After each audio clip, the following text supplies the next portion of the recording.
Salut les marques et salut les smarts et bienvenue sur Catch Up, le podcast qui transpire le catch. Ici on analyse, on décortique, on critique, on encense les shows de la WWE et consorts. Je suis Raphaël et je suis là pour vous parler de cette folle soirée, de cette folle journée qui a eu lieu à Los Angeles il y a quelques jours. La WWE nous a délivré un gros programme.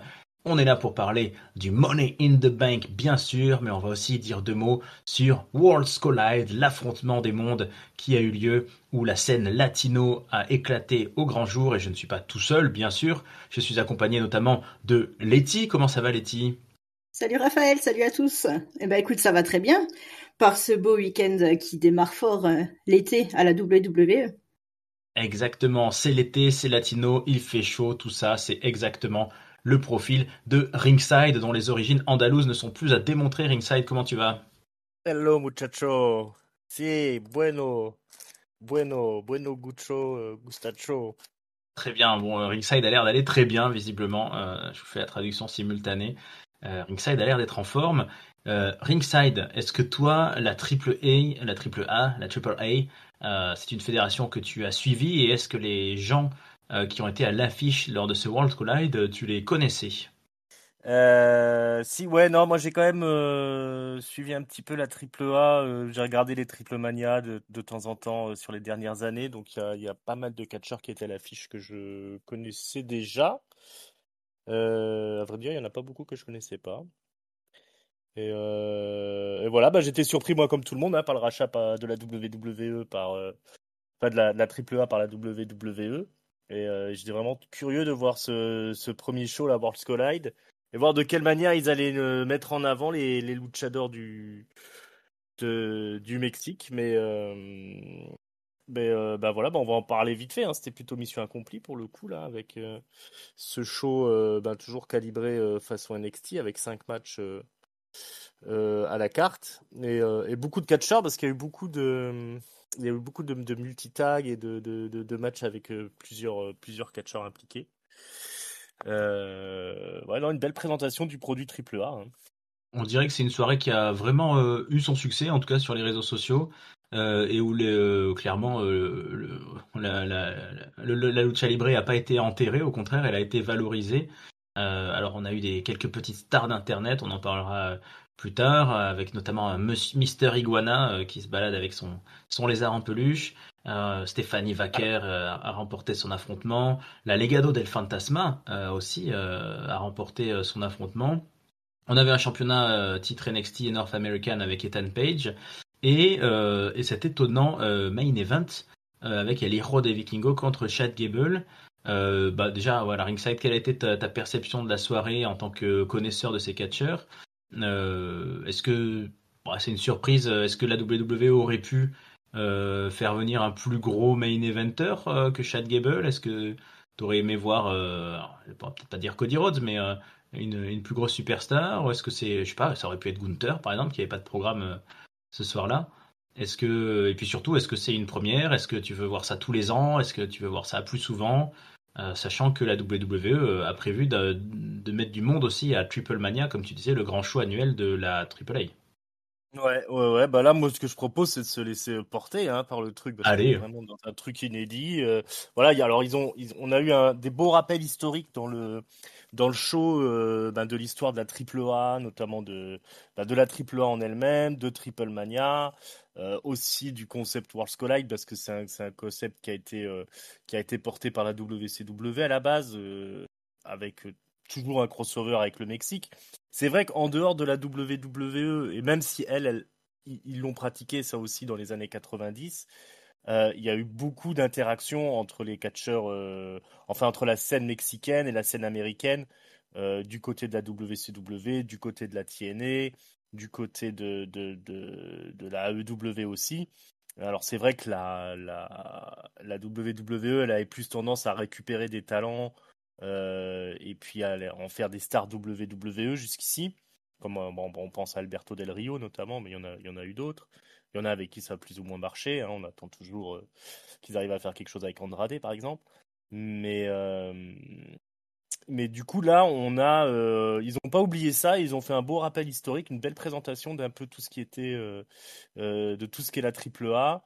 Donc c'est vraiment pas un truc où ils ont pas récupéré la marque AAA simplement pour faire du contenu en plus WWE. Il y a vraiment une volonté de mettre en avant l'historique de la compagnie. Et du coup, c'était plutôt cool, hein. Ils ont fait une entrée, une présentation avec la patronne de la AAA, la Madame Peña, qui ressemble quand même à une version féminine un peu de Donald Trump, hein, je trouve. Un peu, ouais. On a eu l'hymne national mexicain, on a eu l'hymne national américain. Euh, il y avait vraiment une volonté de mettre en avant tout l'historique, voilà, du Mexique et tout le bagage qu'il y a derrière. Et ouais, ils auraient pu mettre un main eventer plus important, hein, pour répondre à ta question, mais je pense que là, le but, c'était vraiment de mettre en avant les catcheurs de la AAA.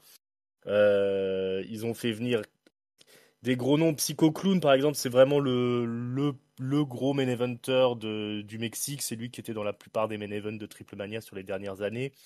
Il y a un truc juste qu'il faut comprendre, c'est que la ceinture au Mexique, ça n'a pas autant d'importance que chez nous. Le championnat Mega Campion, là, c'est un truc récent qui avait été apporté par, comment il s'appelle, Jeff Jarrett, je crois. C'est pas si vieux que ça. Si ça a 20 ans, c'est beau, quoi. Les enjeux au Mexique, déjà, c'est beaucoup plus populaire, encore plus populaire que qu'aux États-Unis. L'ambiance qu'il y a dans les stades quand ils font des shows au Mexique. Et puis les enjeux, c'est souvent autour du masque des catcheurs et puis de la chevelure. Donc il n'y avait même pas trop d'intérêt pour être dans l'esprit triple A d'aller faire venir un champion ou quoi que ce soit. La logique, elle est maintenue avec la présence de Chad Gable, qui est en plus un catcheur technique qui peut suivre un peu le rythme des luchadors. Donc ça, au final, c'est plutôt intelligent. Ça a permis de bien mettre en valeur El Hijo del Vikingo, là, dans le main event. Et puis dans le reste, bah, c'était festival aussi. Tout le Fatal Four Way pour le titre nord-américain, c'est pareil. Laredo Kid, Rey Fenix, donc du coup lui qui vient d'intégrer la WWE depuis pas si longtemps, la WWE depuis pas si longtemps, pardon, qui a déjà eu sa place à WrestleMania. On était sûr d'avoir un catch spectaculaire. Javon Evans, c'est un nouveau de la NXT là, qui est aussi très spectaculaire dans le ring, très aérien. Laredo Kid, c'était un mec qui était en équipe avec Angel Garza pendant un bon moment et je crois qu'il était dans le main event du premier All-In, Laredo Kid. Donc quelque part, ils ont quand même fait venir les plus gros noms de la scène mexicaine, du moins du côté de la AAA. Et je vois pas comment ils auraient pu mieux faire pour mettre en avant le nouveau produit. Enfin, je pense que tous ceux qui ont regardé le show ont compris qu'est-ce que c'était la AAA et ont sûrement envie d'en voir plus, quoi. Je sais pas comment toi tu l'as vécu, Letty, mais clairement, je trouve que c'est vraiment une belle mise en avant du produit AAA et on a l'impression qu'il y a vraiment une logique derrière pour continuer à pousser le produit. Et moi, je suis curieux de voir ce qui va se passer à Triple Mania, du coup. Voilà. Oui, bah oui, moi j'arrivais en ne connaissant rien du tout de la AAA, à part, voilà, je pense un petit peu comme tout le monde sur les réseaux sociaux, tout ça, on a tous vu des petits morceaux de vidéo, des petits morceaux de match. Mais à part ça, c'est vrai que j'avais jamais cherché à forcément à les regarder. Donc je suis arrivée assez curieuse sur ce show et bah, j'ai été agréablement surprise parce que j'ai passé vraiment un bon moment. Je trouve que voilà, de découvrir, bah, comme tu l'as dit dans les petits clips, l'histoire un petit peu aussi de la fédération et tout ça, j'ai trouvé ça super intéressant.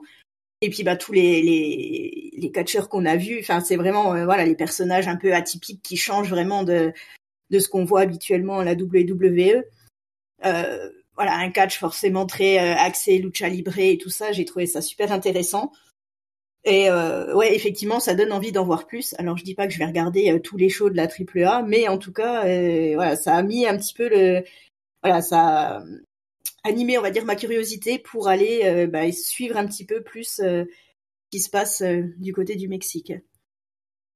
Il y a un truc peut-être qu'ils ont zappé, c'est le côté hardcore et puis bordélique qu'il y avait à la AAA jusqu'ici. C'est-à-dire que quand tu regardes un Triple Mania, généralement c'était quand même la foire toutes sortes de délires avec l'utilisation de néons, de trucs comme ça. Il y a des catcheurs exoticaux, il y a des mini et tout. Là, c'était un peu plus carré quand même, un peu plus ripolliné façon WWE. Mais en même temps, comme ça, ils ont montré ce qui est le plus intéressant parce que bon, les exoticaux, les catch, les mini, les trucs comme ça, c'est rigolo, mais je suis pas sûr que c'est adapté au public international et WWE. Ça, c'est des trucs, ça va te faire rigoler 5 minutes, mais c'est vraiment très mexicano-mexicain, quoi. Eux, ils ont l'habitude de regarder ces choses-là. Nous, on t'y crée un petit peu après le.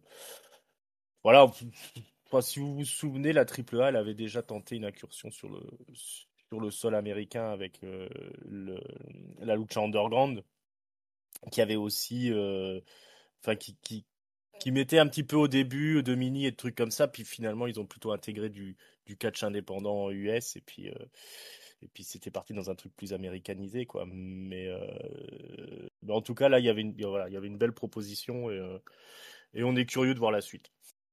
Et pour faire la transition, il y a eu au moins un événement qu'il ne fallait pas rater. C'est que lors de ce Worlds Collide, dans le public, il y avait plein de beaux mondes de la WWE.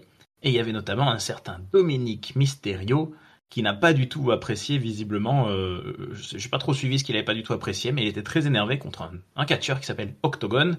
Et il l'a provoqué pour un défi pour son titre intercontinental à Money in the Bank. Donc sur le fil, on a ajouté notre 5e match de Money in the Bank lors de ce show. Là aussi, stratégie intelligente, tu penses, ringside, pour maintenir l'attention ou c'était un petit peu brouillon qu'est-ce que t'en as pensé? Ah, c'était plutôt bien foutu, hein. Alors on a eu Rey Mysterio en début de show aussi qui est venu faire un petit speech. Et puis après on avait Dominique qui était là avec Liv aux abords du ring. Il y a eu embrouille avec les catcheurs mexicains. Ça en est venu aux mains. Et Dominique Mysterio, franchement, il a lâché le défi comme ça. On se voit à Money in the Bank ce soir. Tu peux être sûr que je vais mettre en jeu le titre et tout. Après, le payoff était peut-être pas au niveau, mais ça, on en reparlera sur la carte de Money in the Bank. Mais l'exécution, moi, je trouve qu'elle a été très bien faite, hein. Puis du coup, ça fait parler. Alors, c'est sûr que c'est sur une journée, c'est très bref, mais enfin, ça donne une sacrée dynamique sur la journée, hein. Et ouais, tout ça, c'était la même journée, et c'est ça qui est Mm. dingue, parce qu'il y a quand même des personnes qui ont catché 2 voire 3 fois en 24 heures, et on va en parler de suite. On se lance dans le Money in the Bank, les amis? Allez, let's go. C'est parti. Allez, c'est parti. Alors, je pense que ça devient assez traditionnel maintenant. La soirée Money in the Bank s'ouvre sur le Money in the Bank ladder match féminin. Comme ça, direct, on a des échelles, on a du bazar, on a de la baston. On avait un gros casting, hein, puisque c'était des Money in the Bank à 6 cette année, avec cette fois-ci donc quelques anciennes, comme Rhea Ripley, Alexa Bliss et Naomi, et surtout 3 nouvelles, Julia, Roxanne Perez et Stephanie McMahon, la primera, la nouvelle petite star de la WWE, ma nouvelle petite chouchoute, bien sûr.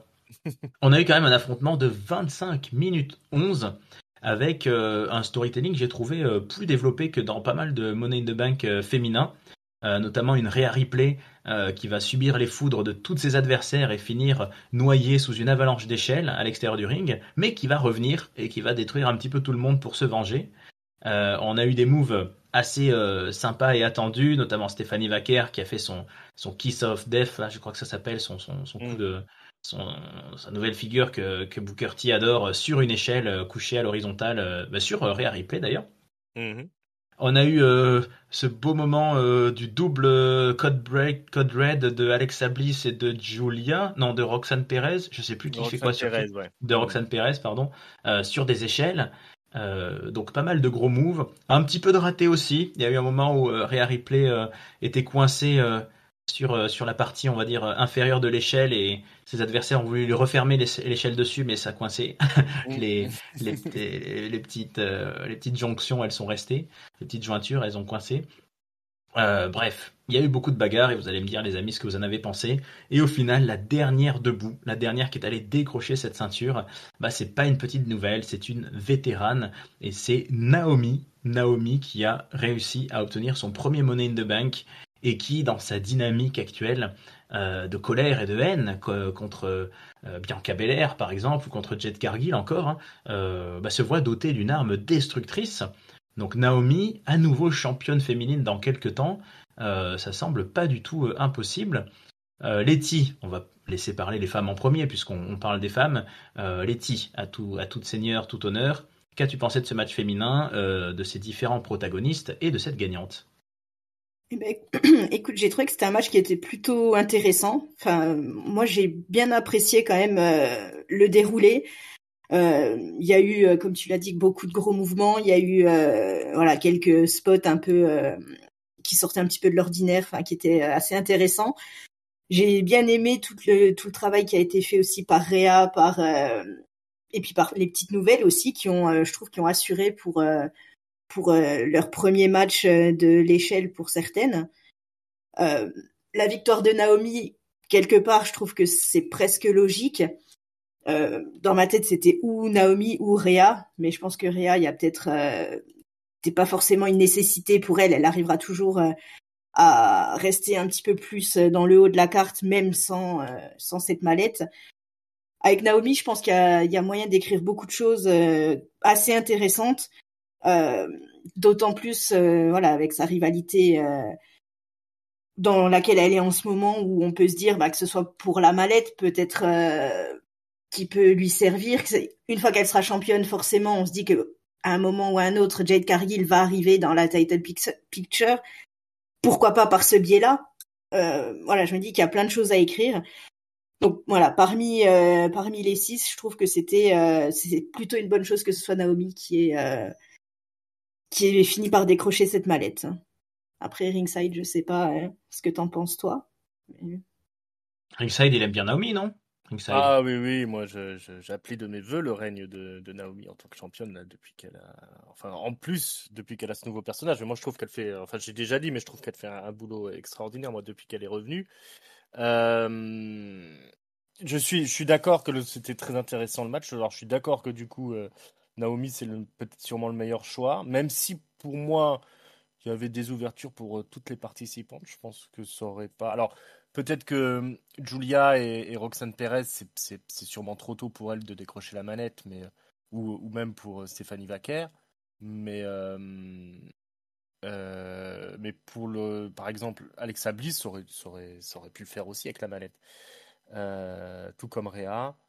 Voilà, je pense que c'était ouvert pour toutes les participantes, mais je suis d'accord que c'est de toute façon le choix le plus intéressant de le mettre sur Naomi parce qu'il y a plein de choses à écrire. Et comme tu le dis, ce sera la candidate idéale pour faire venir Jade Cargill dans la title picture et pour avoir le premier règne de championne de Jade Cargill. Hein, je le vois bien comme ça, mais bon, là, on anticipe un petit peu. Euh, En tout cas, l'exécution du match était vraiment très cool. Il y a eu des spots vraiment spectaculaires, bien stiff, comme on les aime. Il y a vraiment, là à l'heure actuelle, il y a vraiment un gros niveau, je trouve, au niveau du roster féminin dans le main roster. Là, l'ajout de Vaquer, de Roxane Perez, ça donne, ça donne une dynamisme au match, et puis une technicité, et puis des prises de risque. Elles ont peur de rien, hein, ces filles-là. On avait l'habitude des japonaises, mais là, c'est encore un autre délire. Ce que j'ai bien aimé dans le match, c'est que quand il y a une catcheuse qui était sortie, on se demandait pas pourquoi elle était sortie. Il y avait toujours une raison pour laquelle elle était évacuée du match. C'était soit un gros spot avec l'échelle, soit une grosse cascade. Mais voilà, il n'y en a pas qui faisait la morte pour rien parce que ça arrangeait l'histoire. Le finish est réussi. Et ouais, il y a eu tellement de spots spectaculaires dans le match. Pour moi, enfin, j'ai l'impression qu'on le dit chaque année, que c'est toujours le meilleur Money in the Bank féminin. Mais là, je trouve qu'il y avait un très bon niveau. Moi, j'ai vraiment beaucoup apprécié cette ouverture de show. Ouais, ouais, ouais. Alors, par contre, il y a un truc, je ne sais pas si vous avez remarqué, c'est qu'il manquait du monde dans le public, hein. C'était complètement vide les gradins pendant tout le début du show. Je sais pas Oui, si oui, oui. ça vous a choqué. Euh, D'après ce que j'ai compris, je crois qu'il y avait les émeutes dans le secteur à ce moment-là et des problèmes de trafic, donc les gens sont arrivés en retard. Parce que ça s'est rempli au fur et à mesure que le show avançait, mais c'était très triste le début de show avec. Alors le stade est magnifique, la salle est magnifique, avec les lumières vertes là et tout, un peu partout. Mais ça faisait bizarre de voir les gradins vides comme ça. Ouais, avec les petites loupiottes vertes en plus là qui sont Mm. très visibles. Ouais, Oui, c'est un truc moderne. ouais, je crois que t'as raison. Il y a une histoire de grève ou de manif, blocage. Enfin bref, c'était compliqué Mm. d'arriver au stade, visiblement. Mm. Moi, je partage plutôt votre ressenti, hein, donc on va être tous unanimes. C'était un match sympa, j'ai trouvé, malgré quelques petites approximations par moment. Le casting est très plaisant. Les jeunes ont l'air d'être prêts à bien révolutionner la scène féminine. Mais mine de rien, la gagnante est légitime parce que ça aurait été peut-être un petit peu tôt pour les autres. Et Naomi, ça va tout à fait avec son personnage, donc je suis sûr qu'elle sera une bonne porteuse de mallette et qu'elle va encaisser. Voilà, elle va avoir un règne. Ça me paraît bien assuré et c'est largement mérité. Donc c'était un beau match et une belle gagnante. Alors il fallait occuper un petit peu la soirée avant de passer aux autres gros matchs et à la mallette masculine. On a eu l'affrontement dans la foulée donc issu de Worlds Collide entre Octagon et Dominic Mysterio. Dominic Mysterio qui remettait donc son titre intercontinental en jeu, un des titres les plus historiques de la WWE. Ringside tout à l'heure tu disais on va voir l'exécution. On va en parler parce que ce fut un match de 4 minutes 55, très très bref, gagné par Dominic sur un énième frog splash. Après une performance où ça a été très court, quoi. Que dire de plus, Letty, toi qui avais vu la veille la lucha libre à son paroxysme, un peu frustré ou Ouais, ouais, compréhensible? ouais. Non, un petit peu frustré quand même, parce que voilà, en voyant le niveau de ce qu'on avait eu quelques heures auparavant, voilà, puis un match de championnat dans un PLE qui dure à peine 5 minutes. Voilà, bon. Dominique conserve, qui semblait être un résultat plus ou moins logique, mais voilà, enfin sur l'exécution, je suis loin d'être persuadée de la qualité du truc en tout cas. Ringside, qu'est-ce qui aurait pu expliquer cette décision? Comment tu Ah, comprends ce choix? j'en ai aucune idée alors. Est-ce qu'ils se sont Ouais. décidés à la dernière minute de faire le match ou pas? Mais ouais, 4 minutes, voilà, à vue de nez, c'est ce que j'aurais dit, 4 minutes, pas plus. Je sais qu'on a fait une pause en le regardant et je reviens, on remet le truc en route et en fait le match est fini quoi. Ouais, j'étais un petit peu choqué par la rapidité du truc. Bon, il y a eu quelques belles offenses d'Octagon Junior, mais c'était vraiment très très bref. Bon, ça pose encore un peu plus Dominique Mysterio comme un champion finalement qui devient très dominant et puis ça rajoute à son arrogance. Donc pour ce qui était quand même, je pense, le but de la soirée, de conserver un statut de top star aux personnes qui sont en train de pusher depuis un moment. Je trouve que ça fonctionne. Alors c'est vraiment au détriment du Mexicain là qui est merci d'être passé quoi. Il aurait pu rester à l'hôtel à ce tarif-là, mais ouais, je pense que ça a ouais, je pense que ça a déçu quand même beaucoup de monde et ils auraient pu leur laisser quand même 5 minutes de plus quoi. Ouais, moi je même pas d'avis sur le match en lui-même tellement il est passé vite, mais par contre ouais, une interrogation sur ce choix. Un petit squash quoi et puis même pas un squash voilà on n'a pas du tout d'intervention des copains du Judgment Day, on nous a pas raconté une sorte Ah de bah si, il tricherie. y a Liv Morgan, elle intervient Ouais, quand même. Liv Morgan elle intervient oui Mm. mais voilà c'est resté assez d'ailleurs c'est un peu étonnant parce que Dominique est redevenu complètement heel là à l'issue de cette soirée Mm. là où il était devenu un petit peu babyface à Raw. Mais bon, voilà, c'était un match qu'on n'avait pas pronostiqué, qu'on n'a pas pu pronostiquer, mais qui fera pas date, c'est sûr, et qui donne une drôle de perspective et de sentiments. Ah, surtout pour ceux qui n'ont pas suivi World Collide, quoi. C'est sûr. Ça doit être, bah, Ouais, pourquoi? ouais, c'est Bref. ça. Peut-être le temps que les derniers arrivent à la fin de la manif, quoi. Ouais, Euh, peut-être aussi, je sais pas. Après, maintenant, il y a comment dire, des segments vidéo, des pubs et des trucs qui durent tellement longtemps que c'est sûr que c'est encore plus rageant d'avoir un match comme ça qui dure 4 minutes alors que tu as peut-être une pub pour la vodka qui va durer 2 minutes de plus, quoi. ouais, C'est c'est vrai. attention quand Euh, même. ouais, attention à pas se foutre de nous. Mm. Enfin, dans la foulée, on avait quand même ce soir, c'est peut-être la première fois d'ailleurs de l'histoire des Premium Live Events qu'on avait 2 titres intercontinentaux, coup sur coup. Ça, c'est peut-être une bonne stat, puisqu'on a enchaîné sur le titre féminin intercontinental, messieurs, dames, avec Lyra Valkyria, championne, qui défend son titre contre Becky Lynch, une rivalité qui dure depuis WrestleMania, depuis la suite de WrestleMania, quand elles se sont disputées, brouillées. Là, pour le coup, on a eu quand même 15 minutes 20, ce qui a largement laissé le temps à chacune de faire parler sa puissance, sa poudre. Moi, c'est un affrontement que j'ai beaucoup aimé, très spectaculaire et assez violent entre les deux jeunes femmes, et qui se termine par une petite traîtrise de Becky Lynch, qui, sur une sorte de roll-up, va légèrement décoller le slip de Lyra Valkyria. Ça, on sait que c'est très mauvais, c'est très mal. Mais ça suffit parce que l'arbitre l'a pas vu. Et donc, notre nouvelle championne intercontinentale ce soir s'appelle Becky Lynch. C'est la deuxième de l'histoire, puisque Lyra Valkyria a inauguré le palmarès. Ça va forcément continuer dans cette rivalité, mais c'est une rivalité où les deux ont l'air de s'éclater, non, ringside? Ouais, moi j'ai un peu de mal à rentrer dans cette histoire, mais c'est toujours la même chose quand on fait des rivalités à l'envers où la gentille a gagné le premier match et où après il faut que ce soit la méchante qui gagne. Maintenant, effectivement, on sent qu'il y a une complicité entre les deux. Et elles ont envie d'en montrer pendant les matchs, quoi. Donc là, on a eu un match, c'était quoi, 17 minutes, je crois, t'as dit, où elles ont fait, elles se sont vraiment donné l'une comme l'autre. On sent qu'il y a une envie de Becky Lynch de mettre en valeur Lara Valkyria, et Lara Valkyria, elle en a sous la pédale. Elle est à fois, elle est spectaculaire, elle est technique, elle a le timing, elle a de l'intelligence dans le ring, donc enfin, concrètement, elle a presque plus de talent que Becky Lynch, quoi. Mais Becky Lynch a le charisme pour elle et l'appui de la foule. Donc ouais, bah le match était très réussi, hein, honnêtement. Il y a pas eu de fausse note en plus, pas de raté.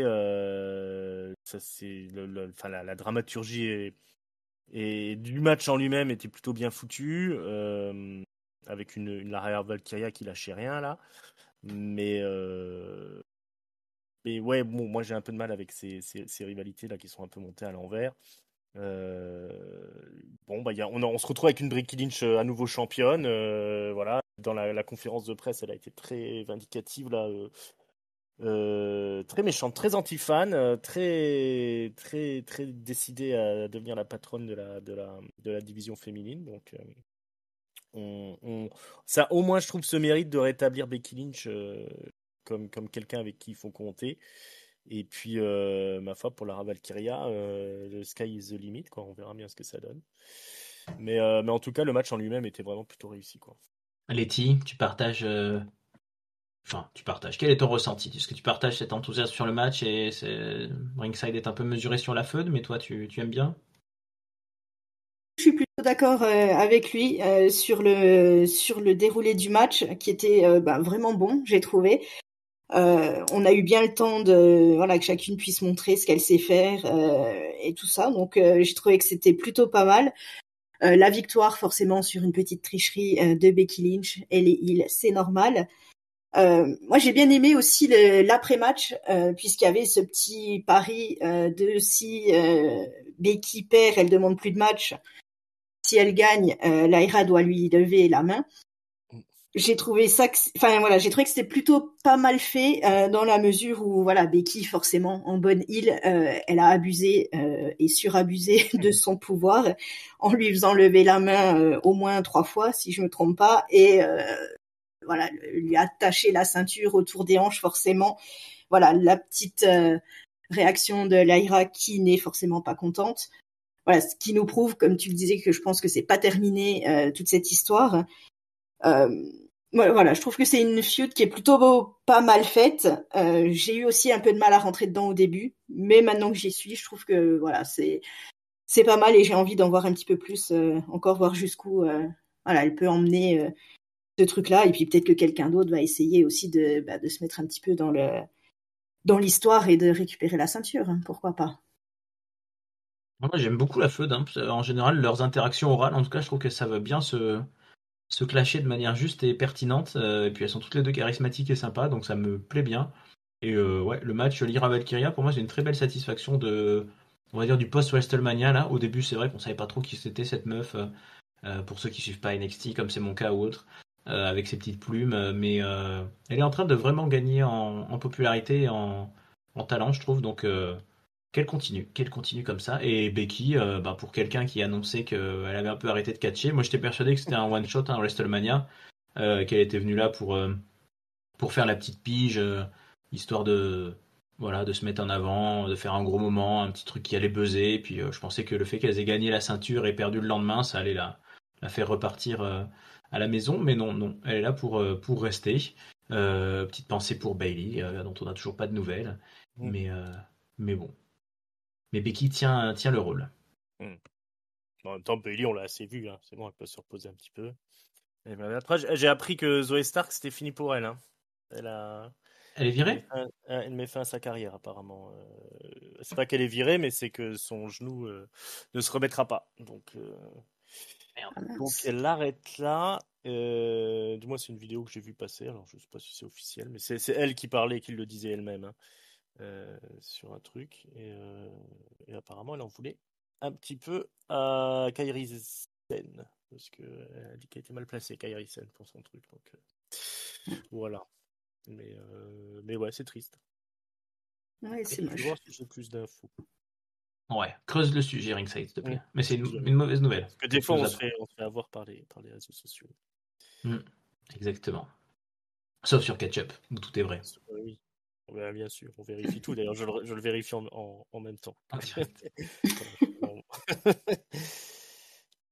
Allez, nous partons pour le match du Money in the Bank masculin. Là aussi, un casting étonnant dans cette match de l'échelle, puisque nous avons une très grosse superstar, Seth freaking Rollins, une superstar, une mégastar, même LA Knight, et derrière, un étonnant mélange, puisque nous avions Andrade et El Grande Americano et Penta, donc très latino, et Solo Sikoa, très samoan du coup.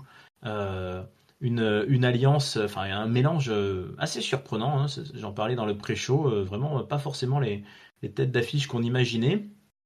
Les premières minutes, on a eu une révélation, j'ai trouvé. Déjà, tout le monde s'est mis à attaquer Seth Rollins pour le foutre dehors, hein, puisque Seth Rollins est détesté par tout le monde. Mais voilà, une révélation qui s'appelle Solo Sikoa. Solo Sikoa qui est là depuis 3 ans et qui fait la gueule et qui fait le mec renfrogné et méchant. Je sais pas ce qu'il lui a pris. Il s'est mis à devenir un comedy wrestling, à faire des mimiques, à faire des grands gestes, à faire des sourires et puis à finir par se faire tabasser lui aussi par tout le monde. Mais on a un Solo Sikoa qui s'est libéré, délivré ce soir. Dans un match qui a vu là aussi beaucoup de choses, donc je vais pas tout vous décrire. Chaque participant a quand même pu avoir ses moments spectaculaires. El Grande Americano, un peu l'outsider au milieu de tout ça, nous a encore joué le coup de sa plaque en métal cachée sous son masque, qui a failli lui donner la victoire, hein, puisqu'il a grimpé, il a fait un move assez impressionnant là où il grimpe sur une échelle, qui bascule sur une autre échelle, qui grimpe sur une échelle pour aller foutre un coup de boule à Penta. C'était une prise de risque, hein, ça c'était une grosse prise de risque, moi j'ai eu un peu peur pour lui, mais c'est passé. On a eu des moments un peu confus parce que tout le monde était en même temps. Il y a un moment, Seth Rollins assez tôt dans le match qui fait un pedigree qu'on a complètement raté niveau caméra. On était sur. Voilà, tu l'as pas vu. J'ai pas de souvenir. On était sur autre chose. Il y a écoutez, vous allez décrire aussi avec moi les moments qui vous ont marqué, les amis, mais il y a eu vraiment pas mal de performances. Des fois, on y a cru, pour LA Knight, notamment pour Andrade, un moment qui a eu les pieds suspendus dans les airs, qui était attaché à la mallette, mais qui a pas trop réussi à en faire quoi que ce soit. Et puis, à un moment, le match a basculé. Seth Rollins, qui en a eu marre d'en prendre plein la gueule, il a appelé ses chiens, il a appelé ses cerbères, et c'est là que Bronson Reed et Bron Breakker sont arrivés. Ils ont foutu la pagaille, ils ont essayé d'exploser tout le monde, mais ils n'ont pas été impunis, puisqu'ont débarqué alors Jacob Fatu et Jesse Mateo. La foule avait beau scander et réclamer des CM Punk, des Sami Zayn. Non, on ne les a pas vus, hein. C'était les grands absents de la soirée. Jacob Fatu qui a fait un énorme ménage et qui a tenu l'échelle et la victoire à Solo Sikoa. Sauf que Solo Sikoa a mis hauteur alors qu'il avait la mallette entre ses mains. Il a senti son pied se bloquer et être bloqué. Et en fait, Jacob Fatu s'est retourné contre son ami. Il lui a dit I hate you Solo et il l'a éclaté. Samoan Drop.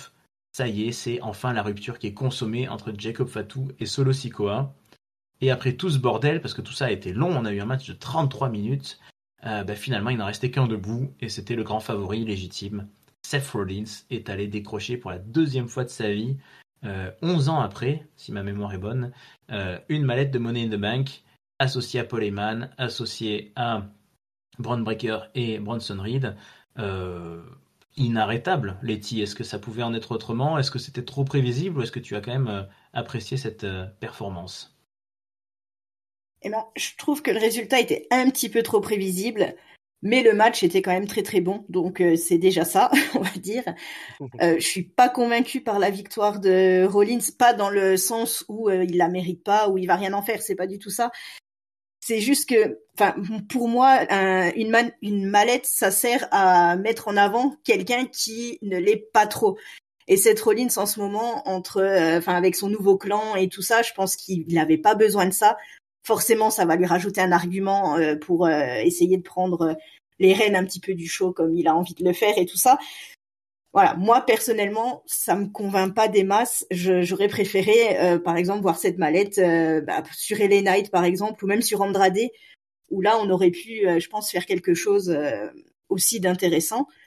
Mais voilà, après Seth Rollins, forcément, ça va être un grand porteur de mallette et un futur champion, ça fait aucun doute.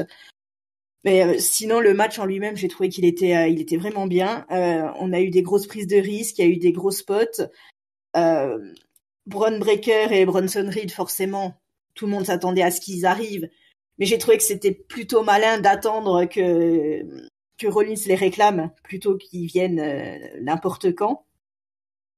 Le seul petit point noir, entre guillemets, ce qui m'a un peu dérangé, c'est l'histoire entre Solo et Jacob Fatu. Alors, pas sur le fait qu'il y ait rupture, puisque ça aussi, on l'attendait depuis des semaines et ça semblait plus que logique. Par contre, j'ai l'impression que voilà, la place de Solo dans ce match-là, elle a été faite uniquement pour qu'on voit ce moment sur un PLE. Et je trouve que voilà, à la place de Solo, on aurait pu avoir un Aleister Black par exemple ou un autre catcheur qui aurait pu profiter de ce moment, puisque là j'ai un peu l'impression que le seul et unique but de Solo c'était de se faire défoncer par Fatu. Donc voilà, c'est un petit peu le truc qui m'a un petit peu dérangé. Mais voilà, en tout cas j'ai passé un très bon moment devant le match et voilà, il était quand même très très réussi. Et ringside, qu'en as-tu pensé de ton côté? Je rejoins Letty sur pas mal de points. Effectivement, l'utilisation de la mallette, le choix du vainqueur, effectivement. Alors c'était tellement prévisible que j'ai mis mon vote sur, mon pari sur quelqu'un d'autre. J'avais parié sur LA Knight. Moi aussi. Voilà, parce que je me disais, déjà j'avais envisagé une intervention de Roman Reigns justement pour gâcher la victoire de Seth Rollins, qui aurait été de toute façon inévitable, qui était inévitable du fait des gros bras qu'il a avec lui. Maintenant, ouais, comme tu le dis, Letty, la mallette, c'est quand même mieux pour ajouter, voilà, pour faire monter un catcheur qui est en devenir de devenir une superstar. Alors, moi, j'étais d'avis il y a quelques années que la mallette, ça avait fait son temps un petit peu, mais c'était à l'époque où ils n'arrivaient plus à créer des nouvelles stars, justement. Et là, à l'heure actuelle, t'avais plein de candidats, quoi, pour être Mr. Money in the Bank. On parle d'LA Knight, par exemple, en plus, à Los Angeles, la foule, elle attendait que ça, quoi. Il y aurait une explosion de joie qui aurait été phénoménale. En plus, il a pas ménagé sa peine, quoi, LA Knight, pendant le match. Il y a eu quelques gros spots assez impressionnants. Moi, je trouve qu'il est très sous-estimé en plus, LA Knight, au niveau de ses performances in-ring, parce que moi, je trouve que ses matchs, ils sont toujours super cool, que ce soit en weekly ou en pay-per-view. Euh, ouais, on sent que décidément, LA Knight, ils veulent pas aller jusqu'au bout avec lui. C'est un peu dommage, ça aurait été l'occasion. Je trouve que c'est la facilité finalement de partir sur Seth Rollins, c'est que c'est un petit peu gaspillé effectivement l'outil Money in the Bank, le pay-per-view Money in the Bank que de partir sur une victoire comme ça de Rollins inévitable, sachant qu'en plus ils avaient plutôt bien géré le coup en faisant venir la Bloodline 2.0 là pour affronter Braun Breaker et l'autre Tsunami Guy là. Du coup, c'est bien, ça a équilibré les forces, on était contents. Et puis bon, ils sont partis sur la cassure, la trahison entre Jacob Fatu et Solo qui était aussi inévitable. Mais je trouve que, alors même si on travaille le truc depuis des mois, je trouve que c'est un peu rapide et que c'était peut-être pas le meilleur endroit pour le faire. Le Money in the Bank, c'est déjà un truc en soi, c'est peut-être pas la peine de, de mélanger toutes les grosses storylines, que ce soit de SmackDown ou de Raw, au même endroit, quoi. Et, euh, et du coup, alors, c'était pas désagréable à regarder, hein, l'exécution, elle était quasi parfaite. Il y a eu quelques petites pétouilles, mais le match était encore une fois spectaculaire, impressionnant, avec quelques gros spots. Même s'ils en avaient gardé pour le main event final, on en reparlera. Mais, euh, mais voilà, après coup, je me dis franchement, c'est quand même la voie de la facilité, quoi, de faire gagner Rollins. C'est un peu dommage pour la suite. J'ai peur que le reste des participants n'arrivent pas à tirer leur épingle du jeu dans les mois qui viennent. En particulier le pauvre Andrade, qui en plus n'a pas eu beaucoup de chance ce soir, hein. Il y a eu quelques loupés sur ces trucs. Et puis souvent, quand il faisait des gros spots, la caméra n'était pas là. Donc le calvaire continue pour Andrade, j'ai envie de dire. Voilà, Penta il est toujours très populaire. Il avait peut-être pas, ouais, lui, il avait peut-être pas forcément besoin de la mallette, mais il y avait quelques gars là quand même qui étaient susceptibles de. Tu vois, Gable ça aurait été super quoi avec la mallette aussi. Enfin, El Grande Americano, hein, comme on dit. Mais bon, nous voilà partis avec Seth Rollins. Le spear de Braun Breaker sur El Grande Americano, je crois qu'il était hyper impressionnant quand même quand il est arrivé dans le ring là. Et il y a eu quelques moves vraiment très, très, très, très impressionnants. Après, voilà, on a compris que là, maintenant, la star du show, ça va être Seth Rollins pendant un moment avec son clan, là. Et surtout avec Paul Heyman. Donc, on reste là-dessus. C'est un pay-per-view où ils ont décidé de rappeler qui étaient les main eventers, je crois. On a beaucoup de nouveaux talents, beaucoup de gens qui sont susceptibles d'aller très haut, mais pour l'instant, on a parié sur des mecs qui sont en place et ça se ressent dans ce Money in the Bank match qui était quand même plutôt très bien exécuté, quoi. Penta aussi, c'est un bon apport pour ce genre de match. C'était un spécialiste des matchs de l'échelle, lui. Donc voilà, on a eu droit à tous les spots qu'on aime bien, quoi. Ouais, moi je suis un peu d'accord avec Letty sur. Moi, une de mes grosses déceptions, c'est la rupture Jacob Fatou. Ouais. Je trouve que voilà, c'est tombé au moment, un milieu de match là, pour faire spectaculaire, pour faire le buzz. Mais bon, déjà, évidemment, il faut passer outre le côté crédible du mec qui vient se mettre sur la gueule avec la moitié du stade pour aider son copain, pour finalement le trahir. Mm. C'est tordu, c'est un peu pervers. Jacob Fatou, c'est un peu pervers ça. Ouais, j'ai trouvé que ça. Et puis il y a eu vraiment ce truc, une fois ce segment fini, où il y a plus personne sur le ring et on se dit putain, le match il continue encore, c'est long. Moi j'ai trouvé que c'était long en fait tout ça. C'était long ce segment final. Donc Solo Sikoa contre Jacob Fatou, je trouve que c'est pas tombé du tout au bon moment. Et pour le reste, le casting continue de Voilà, c'était un bon match, mais c'était un peu étrange parce que je pense que Penta ou El Grande Americano, on leur donnait vraiment pas beaucoup d'espoir. Donc c'était plus pour faire des spots sympas.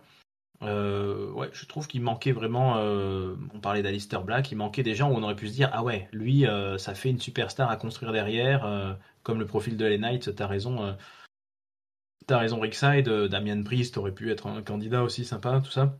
Donc, contrairement à vous, par contre, je trouve que c'est pas un mauvais choix. C'est trop prévisible, d'accord. Rollins en a pas besoin, d'accord, mais je trouve que d'autant plus parce qu'il en a pas besoin, ça assoit le truc il a pas besoin de ça, mais il a quand même gagné et il est quand même allé la chercher, alors qu'il aurait pu très bien, enfin voilà, c'est Seth freaking Rollins, il aurait pu tout à fait dire par lui-même, bon ben allez, il va y avoir un match entre Gunther et Jey Uso, et ben je prends le gagnant à SummerSlam, on s'en fout parce que voilà, je suis Seth freaking Rollins, mais non, il passe par ce stade Money in the Bank pour asseoir sa domination finalement sur les 5 autres mecs qui étaient là. Donc je trouve que là, le storytelling du Money in the Bank qui revient tous les ans et qui est peut-être un peu répétitif, prend une nouvelle facette qui n'a pas été vue depuis longtemps, voire pas du tout, enfin quasiment pas depuis le dernier Money in the Bank de Seth Rollins, en fait, d'avoir un gars qui est protégé par une faction et qui va pouvoir l'utiliser un peu quand il veut, comme il veut. Ça me choque pas. Moi, je trouve que c'est plutôt un beau vainqueur pour ce Money in the Bank. D'ailleurs, on a eu aussi une annonce qui a été assez étonnante, c'est que dès ce lundi à Monday Night Raw, nous allons avoir le match entre Gunther et Jey Uso pour le titre mondial, qui, si je ne me trompe pas, Ringside Letty, était annoncé officiel pour Night of Champions. Je crois que Gunther avait dit ça, non, Letty? On nous a avancé l'affiche, non? Bah, je ne sais pas. Là, j'ai un doute. Je me rappelle pas avoir entendu ça. Mais peut-être que tu as raison. Je sais pas. Ringside, peut-être. Pas pouvoir vous aider. Moi, je voyais Night of Champions. Pour moi, ce serait un clash champion contre champion. Mais c'était pas encore annoncé. Mais je sais Ok. qu'il y avait Gunther qui tournait autour du titre. Mais est-ce il avait clairement énoncé que ce serait un Night of Champions? Je sais plus. Ouais, je sais plus. C'est peut-être moi qui me trompe. Il me semblait. En tout cas, tout ça va arriver très très vite dans la foulée pour Jey Uso et pour Gunther. On va le savoir dans quelques heures maintenant. Jey Uso, on va le revoir puisqu'on arrive au main event du soir. Et ce main event de Money in the Bank, c'était pas un Money in the Bank match, c'était un tag team match avec nos deux champions poids lourds d'ailleurs, hein, Cody Rhodes et Jey Uso. Donc Jey Uso qui est le champion à Raw, en équipe contre John Cena et Logan Paul. John Cena qui est le champion à SmackDown. John Cena qui déclenche les hurrahs de la foule malgré son caractère de très méchant quand il arrive. Et donc on se retrouve avec ce casting 2 contre 2, quand même étonnant, hein, avec des vrais main eventers, comme tu disais. John Cena, Cody Rhodes qui ont fait le main event de WrestleMania et qui se recroisaient sur le ring pour la première fois depuis. Le match a duré 24 minutes. On a eu quelques moves et quelques enchaînements sympas, j'ai vraiment trouvé. Logan Paul qui a pris beaucoup de risques, qui a raté quelque chose, hein. Il y a eu des moves sur la troisième corde, là il s'est cassé la gueule en retombant. Ils en sont plutôt bien servis, il a pris des super kicks dans la foulée. On a pu vérifier aussi que les nouvelles tables renforcées, elles sont vraiment renforcées, euh, Cassé, hein. mais elles arrivent à casser. Donc voilà, pour tout vous dire, c'est John Cena, hein, qui prend un spear de Jey Uso sur une table des commentateurs, mais ça ne casse pas. En revanche, Logan Paul, lui, il a fait son moonsault et il a tout cassé. Donc ça a réussi à briser. Et au final, on a un moment assez confus avec John Cena qui, dans le dos de l'arbitre, arrive à utiliser sa ceinture, hein. Il frappe comme pour le main event de WrestleMania, mais il y a des très très grandes tensions entre John Cena et Logan Paul qui leur causent parfois des pertes, et notamment ils n'arrivent pas à empêcher un hot tag de Cody Rhodes. Et au final, on a même une intervention extérieure que l'on n'attendait pas, que l'on n'attendait plus. Un homme cagoulé, masqué, habillé tout de noir est venu s'attaquer à John Cena. Et cet homme, c'est R-Truth. R-Truth, qu'on croyait perdu à la WWE, dont on nous raconte depuis des semaines qu'il est en fin de contrat, qu'il ne sera pas renouvelé. R-Truth, à qui on voyait déjà fêter sa retraite et lui souhaiter une belle longue vie post-catch. Et ben, R-Truth, il est encore là, et il est vraiment, vraiment très, très énervé, visiblement, contre John Cena.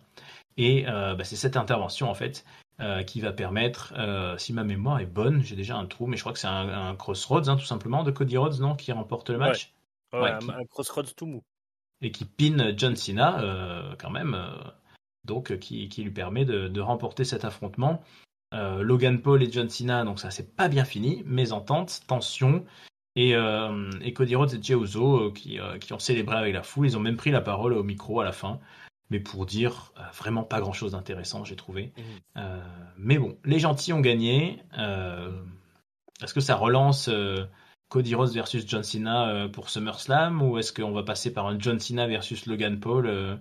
Qu'est-ce que t'en penses? Qu'est-ce que t'as pensé du match ringside, et qu'est-ce que tu penses que ça va déclencher comme suite? Mm. Alors, j'en suis foutre rien, hein. Là, ils peuvent faire ce qu'ils veulent, envoyer Artrousse de nouveau, Logan Paul, pourquoi pas Cody. Qu'est-ce qu'on a qui se préfigure? On a SummerSlam, on a d'autres trucs entre-temps, non? Peut-être. La Night of Champions, je pense. Je pense qu'ils feront un truc champion contre champion quand même. Bah, Night Mais of Champions, c'est le prochain, mais je pense qu'après, on va à SummerSlam, hein. SummerSlam, c'est début août cette année, c'est le ouais, D3, je ok. crois. Donc Ok. ça va Oui, arriver vite, hein. il y a peut-être du Saturday Night Main Event entre temps. Oui, Mais ouais, hein, il me on est semble, d'accord. il y a un Saturday Night et après un Evolution, mais bon, là c'est pour les Ouais, filles, donc ils sont pas ouais, concernés. c'est vrai. Sauf s'ils viennent déguisés, hein, ça peut arriver. Euh, ouais.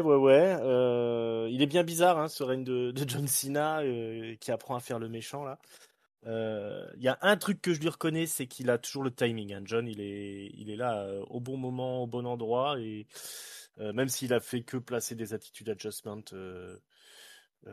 jusqu'à, enfin une bonne partie du match, il était toujours là quand il fallait, au bon endroit quand il fallait placer son truc, sauver le coup de Logan Paul quand il s'est viandé, des trucs comme ça. Euh, alors, c'était long, il y a des passages où il se passait pas grand-chose. Merci à Logan Paul d'avoir fait des gros spots, d'avoir utilisé son petit drone là pour ajouter un petit peu de spectaculaire à tout ça. Elle est vraiment un peu légère cette rivalité entre Cody et Cena. Bon, avec un Cena qui peine à avoir la foule contre lui, un Cody qui est un petit peu soporifique quand il nous fait ses promos. Jay c'est le champion du peuple. Voilà, on se demande un peu qu'est-ce qu'il fout dans l'équation. Logan Paul, est-ce qu'il est vraiment à sa place? On ne sait pas.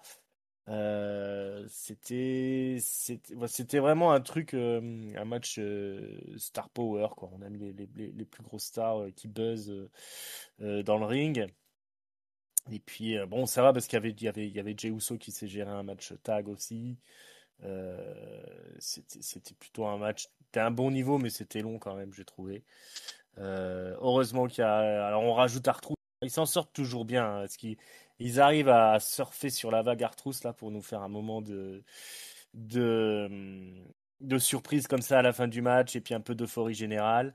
Bon, moi je pense que c'est un peu un soufflet qui monte un R-Truth et puis qui va s'écraser assez rapidement, mais bah ça a fait un événement pour la soirée. Euh, Ouais, c'était un peu long, c'était un peu poussif quand même. Moi, j'ai trouvé ce main event là. Euh, voilà, ils sont malins, ils s'en sortent bien avec le cas Trousse parce que du coup, on focalise là-dessus. Il y a eu les gros spots de Logan Paul, donc c'est pas, en même temps, on peut pas dire que c'est mauvais, mais c'est la WWE en ce moment, hein, ils font rien qui est vraiment mauvais, donc voilà, on est curieux de voir la suite, même si on sent que je pense pas qu'on est dans la période la plus intéressante de ce dernier run de John Cena, puis on aurait aimé voir peut-être quelque chose d'un peu plus, comment dire, d'un peu moins expérimental autour de John Cena, parce que voilà, c'est malheureusement son heel turn qui a été très impressionnant. C'est pas un heel turn qui lui a permis de se mettre la foule à dos et du coup ça donne des ambiances un peu bizarres quand même enfin, c'est pas l'ambiance qu'ils escomptent à chaque fois, j'ai l'impression.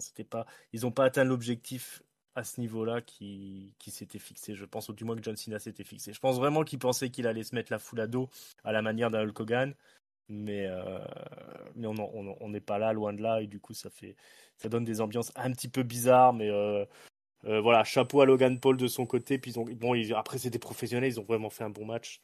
Même si c'était un petit peu long, quoi. Comparé, surtout quand on avait la veille les luchadors et tout ça. Euh, Ça fait un peu vieille VVE, mais bon, voilà, Artrousse, ça pète et puis on veut voir la suite, quoi. C'est vrai que j'avais oublié ce segment quand même assez rigolo qui va marquer Internet du drone qui subit un splash et un moonsault. Je sais plus quoi. Ouais, ou une Ouais, souplesse, ouais, souple ouais, baby. souplesse. Mm. Ouais, c'était pas mal. Mais c'est vrai que ça ressemble à un main event presque de plus de Saturday Night Main Event ou Ouais, de ou House. un vieux WrestleMania, tu vois, un truc avec Ah ouais. Mr. T, machin, tu vois. Alors Letty, quelle est ton opinion là-dessus? Bah, je suis assez d'accord avec Ringside en fait. C'était un bon match, on peut pas dire le contraire, hein. Il y a eu des gros spots, il y a eu plus ou moins tout ce qu'il fallait, mais alors moi, enfin, rentrer dans cette histoire, déjà, est-ce qu'il y a vraiment une histoire?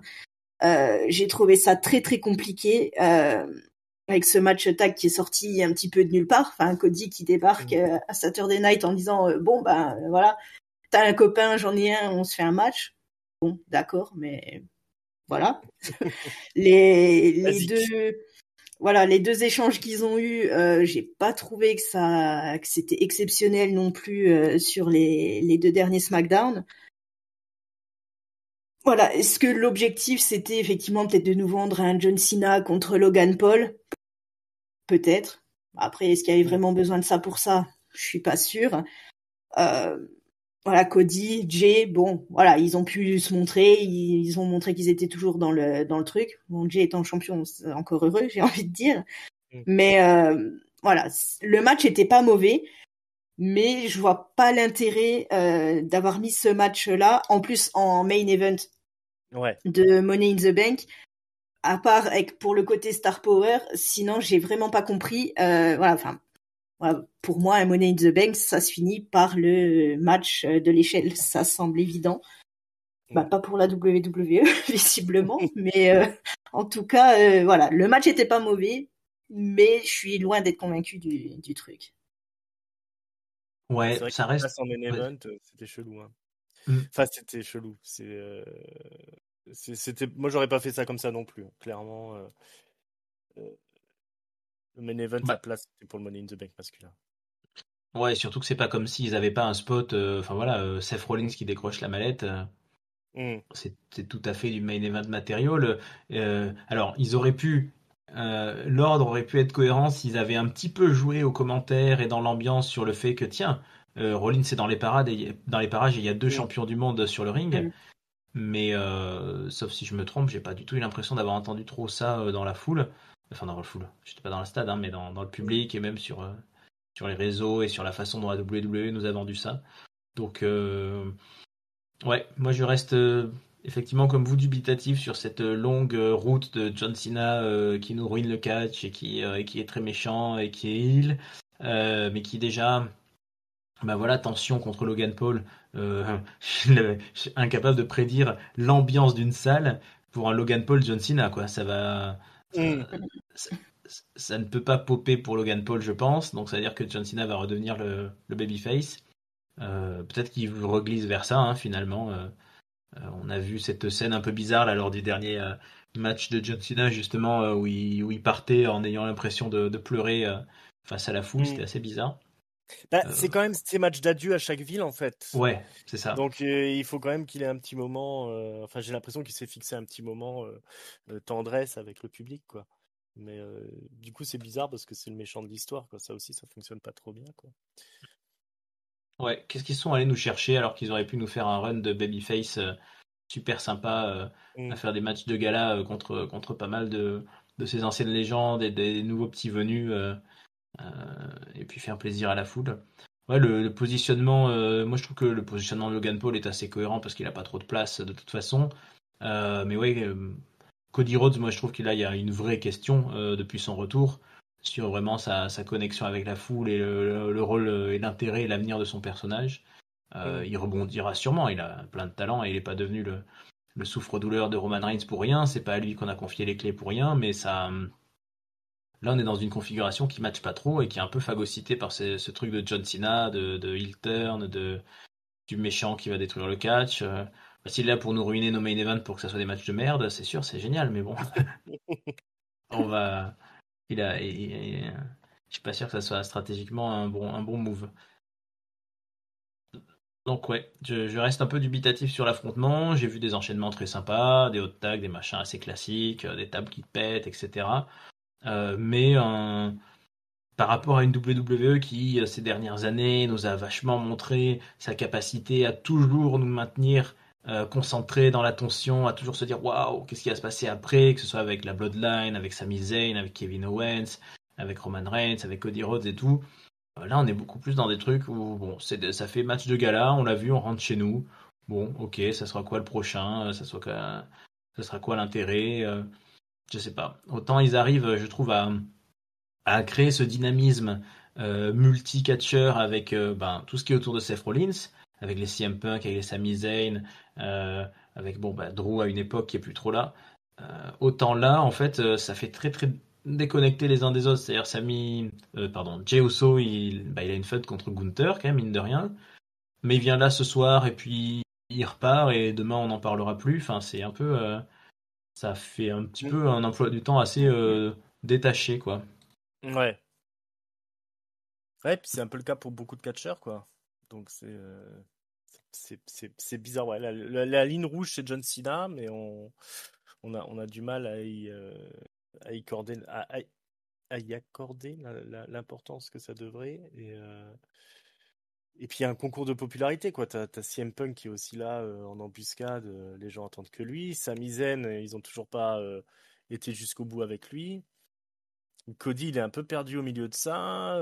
Jay, c'est le champion, mais personne n'y croit.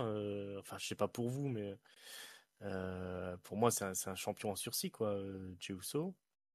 De l'autre côté, Seth Rollins qui s'impose. On aimerait bien revoir aussi Drew McIntyre au sommet. Il y avait Damian Priest qui était quand même en partance pour devenir un des grands enfin, des grands main eventers.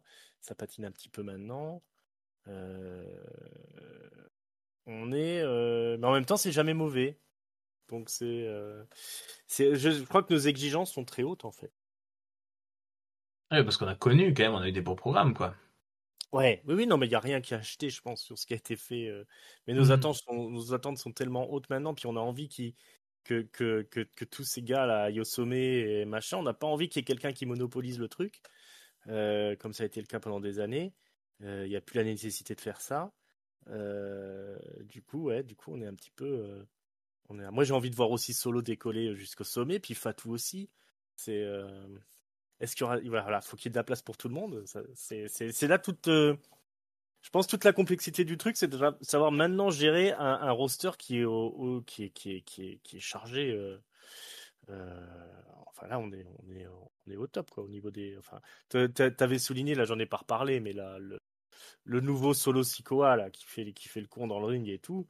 Moi, c'est mon MVP de l'année, hein, Solo. Hein. Mais en même temps, il est coincé. Il est en train de se faire griller la priorité par Fatou. Euh, c'est c'est euh, c'est marrant de voir autant de talent et puis c'est de savoir cette WWE qui en même temps est on fire hein, parce que c'est succès sur succès mais qui n'arrive pas à concrétiser je trouve le potentiel de beaucoup de ces superstars là, hein. Pareil d'LA Knight aussi machin voilà faut vraiment qui pense à oublier un petit peu le monopole Seth Rollins et les choses comme ça on a eu ça fonctionnait bien avec Roman Reigns au sommet et tout machin même si beaucoup de gens ça grinçait des dents pour beaucoup de fans on voyait bien que c'était la meilleure chose à faire à l'époque. Je suis pas sûr que d'avoir un monopole sur les ceintures là à l'heure actuelle ce soit le meilleur choix. Moi j'aimerais bien voir les ceintures tourner un petit peu parce qu'il y a beaucoup de candidats quoi. Ouais, je pense que ça pourrait vraiment être quelque chose sur lequel la WWE a pas l'air du tout de vouloir aller. Au contraire, on est sur des Exactement. règnes longs, on Mm. est champion d'un WrestleMania à WrestleMania. Mais ouais, je trouve que moi j'adorerais, je trouverais ça génial que là, d'ici la fin de l'année, si on se pouvait dire, putain, ouais, il y a un mois, il y a Gunther qui reprend, et puis il y a un cash-in de Seth Rollins, et puis il perd contre CM Punk, qui repère contre Drew, ou je sais pas, Mm. enfin, une espèce de truc où tu dis, waouh, qu'est-ce qui se passe? Pendant 6 mois là, personne n'arrive à la garder. Mm. Euh, ça serait cool. Ouais, ouais, je pense qu'ils ont le roster pour là à l'heure actuelle. C'était pas le cas il y a pas si longtemps, mais là en ce moment, ils sont tous une cré... Tu vois, parce que même Solo, quand il pense, il a battu John Cena à WrestleMania. Il a quand même été construit très fort pendant longtemps. Je sais plus qui d'autre il avait battu de manière définitive là. C'est des mecs qui ont la crédibilité pour ça, tu vois. Complètement. À Drew, j'en parle même pas quoi. Ouais, non. Bah lui, il est blessé là quand même, il se repose. Ouais, ouais, ouais. Il faut qu'il se repose un petit peu quoi. Il reviendra. On sentait bien qu'il n'était pas parti pour un titre quand il était là quoi. Pas dans C'était. l'immédiat, non. Ouais. Mm. Bien sur ce Money in the Bank, donc qui nous laisse perplexe peut-être un petit peu sur son issue finale. Il va être temps de donner un mot de la fin. Letty, est-ce que tu as un top, un flop ou une note à nous donner? Bien sûr. Donc, mon top, Et ben écoute, je vais le donner à Lyra et Becky parce que c'est voilà un match que j'ai vraiment apprécié et sans être le meilleur de la soirée, moi je trouve elles ont vraiment bien tiré leur épingle du jeu. Donc mon top il ira pour elles. Mon flop, euh, bah écoute, sans trop de surprise, je vais le donner au match entre Dominique et Octagon Junior puisqu'effectivement voilà, c'était beaucoup trop court et c'était pas assez intéressant, je trouve, pour être à cette place-là, enfin à la carte du PLE. Et ma note, bah écoute, je vais mettre quand même un 3,75. Voilà, c'était quand même un bon show. Rien n'était vraiment mauvais, même s'il y avait des trucs un petit peu en dessous. Et ouais, mais rien n'était exceptionnel non plus. Donc 3,75, je pense que c'est une bonne note. Inside, de ton côté? Moi, je vais donner mon top à Solo. On venait d'en parler. Solo Sikoa, qui est, je trouve, de plus en plus fun dans le ring, qui tient bien sa position, voilà, qui est arrivé très tôt, très haut, et puis qui continue à tenir son rôle. Et puis, je trouve que c'est une pierre angulaire là de toutes leurs intrigues. Et pour ce soir, il l'a prouvé. Euh, le flop, je vais le donner au pauvre Andrade, qui décidément peut-être le seul qui a pas vraiment brillé ce soir. Surtout dans un week-end spécial où le Mexique est à l'honneur. Et la note, je vais donner 3,5 au show. C'était un show roublard, on va dire. Comme tu l'as dit, Letty, il n'y avait rien de mauvais, mais en même temps, ça fait un moment qu'il n'y a rien de mauvais quoi, à la WWE. Du coup, nos attentes sont énormes. Et là, pour le coup, voilà, la facilité pour la victoire de Rollins, le main event qui était peut-être pas trop à sa place. Il y a des pushs qu'on a envie de voir là qui ont l'air de se faire désirer. Donc voilà, on n'atteindra que le 3,5. C'est pas assez clairement, c'est pas médiocre du tout, donc on n'est pas en rage contre le produit. C'est juste que je pense que là vraiment on est arrivé à un point où nos attentes sont très très importantes quoi. Ouais, moi je vais mettre 3,5 aussi.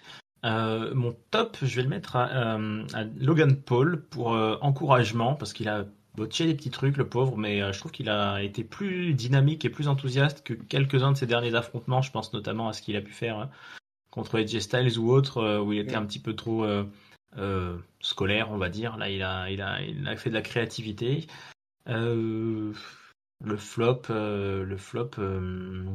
bah oui, je pense que malheureusement, je vais suivre Letty. Le moment qui nous a un petit peu déçus, c'est ce match latino intercontinental décidé la veille. Du coup, ça crée encore plus, je trouve, un effet de waouh, mais qu'est-ce qui va se passer? Pourquoi cette carte Joker jouée là? Et puis finalement, moi je m'attendais, je sais pas, pas à une invasion peut-être, mais à ce qu'il y ait d'autres gars qui arrivent, à ce qu'il y ait un petit clin d'œil à ce qui s'était passé quelques heures plus tôt. Mais on n'a pas vraiment eu ça, donc ça va être mon flop. Moi, c'est vrai que de manière générale, j'ai trouvé que les deux matchs Money in the Bank étaient très bons, donc ça fait une belle qualité de show. Je reste pas convaincu par ces formats de cartes. Je trouve c'est vraiment étonnant d'avoir des matchs un peu bizarres. Enfin, voilà, le titre intercontinental féminin est là, alors que le match pour le titre mondial, il est le lendemain, dans un weekly. On en parle tout le temps avec les teams et les fameux titres tag team de SmackDown qui a une scène en feu. Ils sont jamais là dans les PLE. En fait, il y a trop de trucs qui se passent en peu de temps. Là, il y a les Saturday Night, il y a donc les Night of Champions, les Money in the Bank, les Backlash et tout ça. Et au final, il y a plein de très talentueux jeunes hommes et jeunes femmes qui ne sont jamais dans ces moments-là, qui passent leur vie à faire du weekly. Je trouve dommage que notamment les nouvelles petites recrues revenues là comme Alistair Black ou Rousseff soient pas un petit peu plus mis dans le mood du moment. Je suis très surpris qu'il n'y ait pas CM Punk ni Sami Zayn et je pense vraiment que c'est une histoire, comme tu l'as dit Ringside, de pas polluer la popularité des uns et des autres. Mais on a perdu cette époque où quand même, quand arrivait le pay-per-view, comme on l'appelait à l'époque, voilà, bah, tu pouvais être sûr que les 10 plus grosses stars du moment, elles avaient leur match.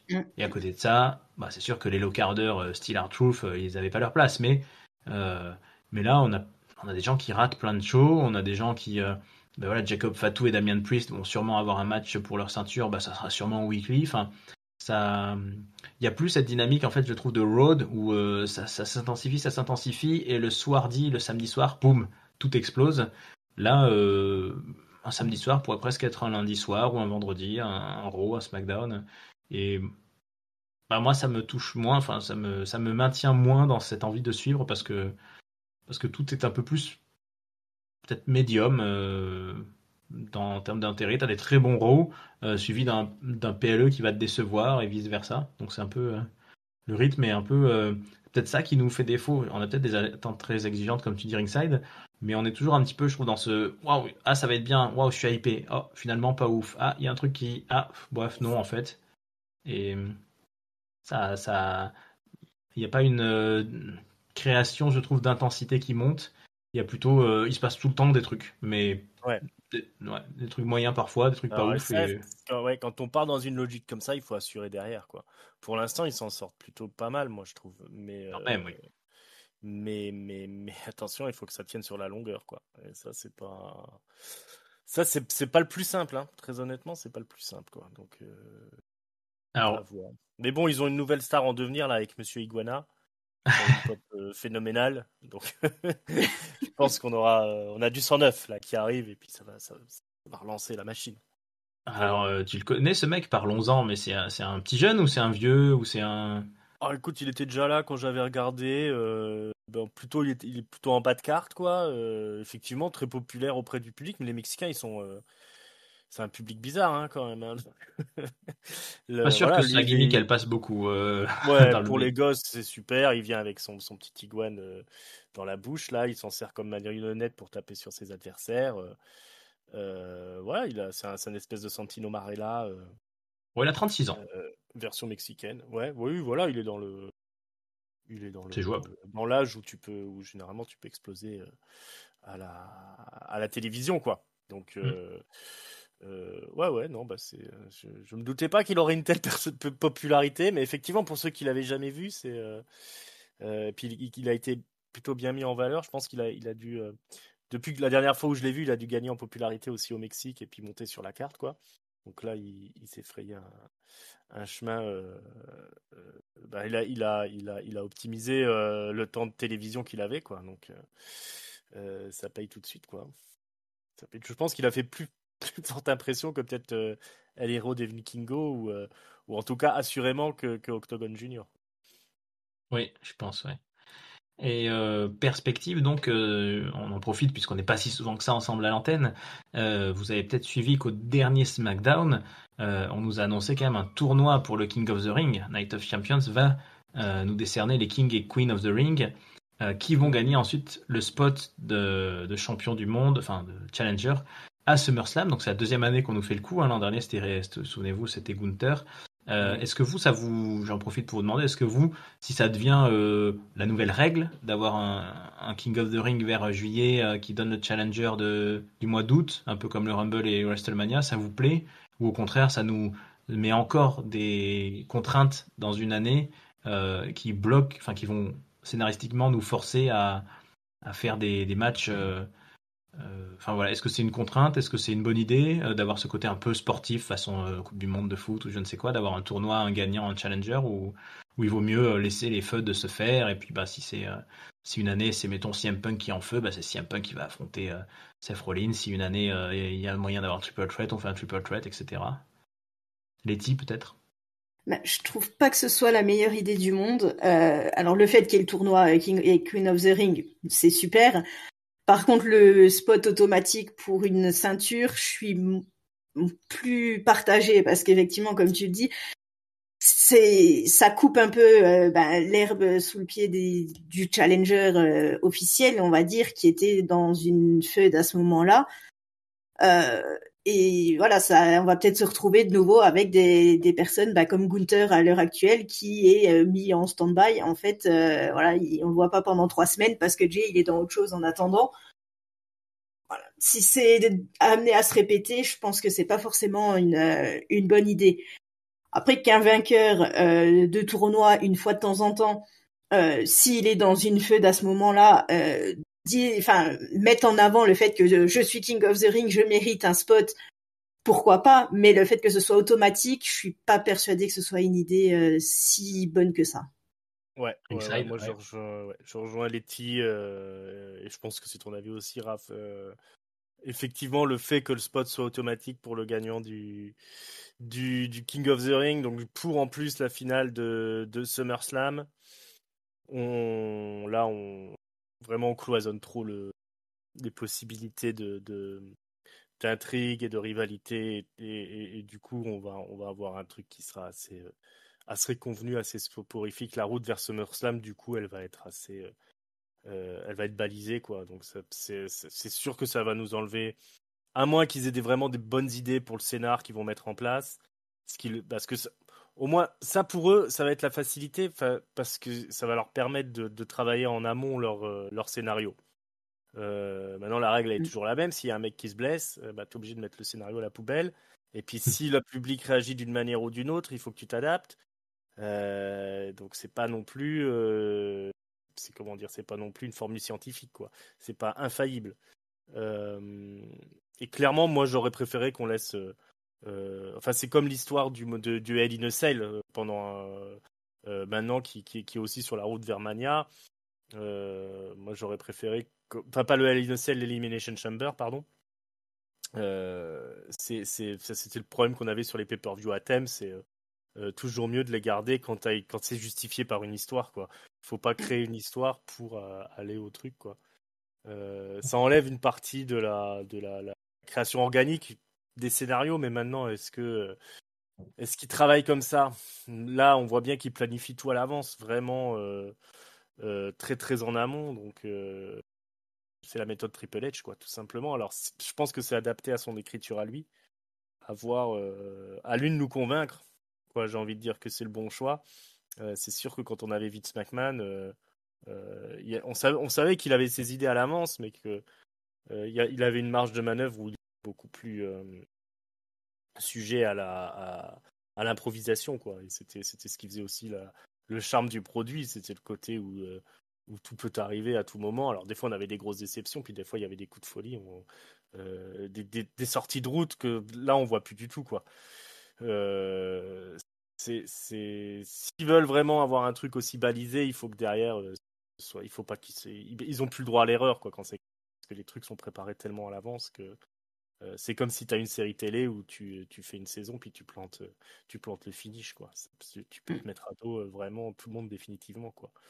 Donc voilà, on fait souvent le parallèle entre la WWE puis une série télé.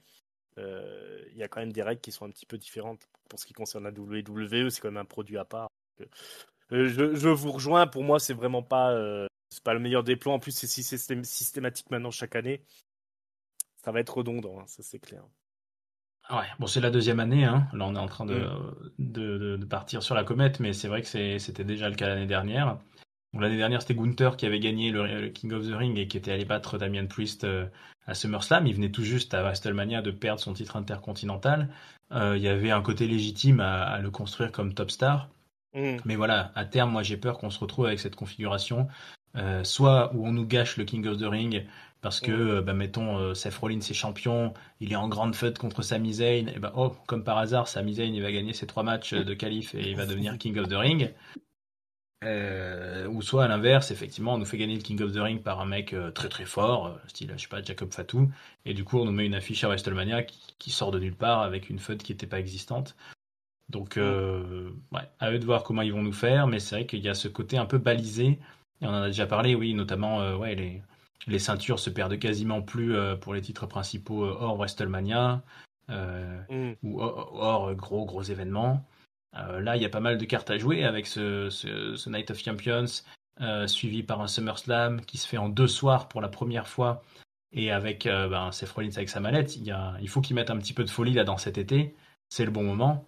Et sinon, sinon ça peut être décevant. L'été peut être un peu décevant, mais enfin voilà, on en parle là maintenant. Le ressenti de ce Money in the Bank donne presque, pour ma part, presque plus une inquiétude et un questionnement que une vraie folie d'avoir envie de voir la suite. Alors qu'il y a plein de gens très bien, comme on l'a dit, et il y a plein de superstars qui méritent de faire plein de super choses, et qui se révèlent peut-être comme Solo Sikoa, qui vont éclore en explorant d'autres personnalités, mais on a un peu peur. Moi, j'ai un peu peur. Je le dis comme ça. L'inquiétude est là. Mm. Mais on sera sûr d'avoir à Clash in Paris un show de qualité, de toute façon. Oui, de toute façon, forcément. C'est la seule. Je sais pas, ils remplissent pas trop parce qu'on voit beaucoup de pubs encore sur Clash in Paris pour nous dire que les billets sont en vente. Je sais pas si Ringside a les infos sur la billetterie. Ouais. Faut faire gaffe avec mes infos parce que là j'ai vérifié le truc Zoé Stark. Ça n'a pas l'air d'être trop vrai. Mais voilà, on peut plus se fier au réel des catcheurs. Qu'est-ce que vous voulez que je vous dise? Non, mais les places à 2000 euros, 3000 euros, bien, mais à ce prix-là, ils rempliront jamais le truc. Mais Oui. ils feront comme ils font chaque année, ils vont baisser les prix à la fin et puis ils auront assez de monde. Mais non, mais les places sur le parterre, elles étaient à des prix indécents. Donc, je veux bien qu'on soit passionné, mais il y a une limite, quoi, quand même. Puis surtout pour le marché français, quoi. Donc, je m'inquiète pas pour le fait qu'ils vont remplir parce qu'ils savent remplir les salles. Mais à mon avis, ils vendront pas leur place à 5000 euros. Là, ils les revendront pas. Mais clairement, il faut qu'ils se reprennent sur les prix des shows. C'est un petit peu extravagant quand même. Ouais. Nous, on a nos places. Nous, on y sera. Nous, on y sera, on s'en fout. On s'en fout. Tout est bouclé. On est des pigeons, on prend tout au prix fort. C'est ça, le premier jour. Allez. Oui, bien sûr. Non, mais ouais, mais voilà, faut bien comprendre que c'est un investissement et Ah oui. il y a clairement des places qui étaient, les places en parterre. Moi, jamais je débourse ça pour. Ou alors si je débourse à ce prix-là, s'il y a un mec qui se lève devant moi à un moment donné. Tu mets sur la gueule. Voilà, il se prendre une chaise sur la tête, quoi. Tu peux pas apprécier le spectacle quand t'as payé trop cher, quoi.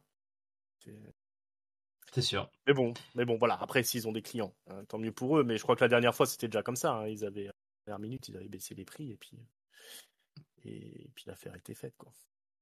Bien, et ben écoutez, on se retrouve ensemble à Clash in Paris, mais on se verra ensemble encore sur Catch Up pour parler de cet été. N'hésitez pas à nous dire dans les réseaux sociaux, sur YouTube, notamment dans les commentaires, si vous partagez nos ressentis. Venez sur le Discord, le Discord Catch Up. On est de plus en plus nombreux et on est sur toutes les bonnes plateformes de podcast. Donc vous pouvez nous écouter en voiture, en faisant votre jogging, où vous voulez, Deezer, Spotify, etc. Ringside, merci beaucoup d'avoir été à notre côté pour parler de ce Money in the Bank. Merci à toi, merci à vous. C'est toujours un plaisir. Merci Letty. Plaisir, et Letty, bien sûr, merci à toi d'avoir été là à nouveau et comme toujours pour tenir le haut de l'affiche de ce match des échelles. Merci à toi, merci à vous deux. Ça fait toujours plaisir de se retrouver ensemble. Allez, vous pouvez nous liker, vous pouvez nous commenter, vous pouvez nous soutenir, peuple de catch-up. On pense à vous, on est avec vous. C'est parti pour cet été à la WWE, à la AAA, à tout ce que vous voulez. Et on vous dit à très bientôt pour une bonne semaine pleine de catch. Ciao Letty, ciao Ringside, ciao à tous. Ciao, bye bye. Salut à tous.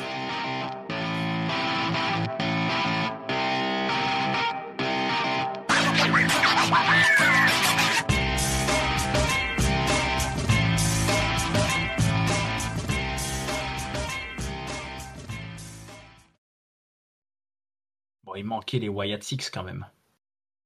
Oui. Il manque toujours les Wyatt Six.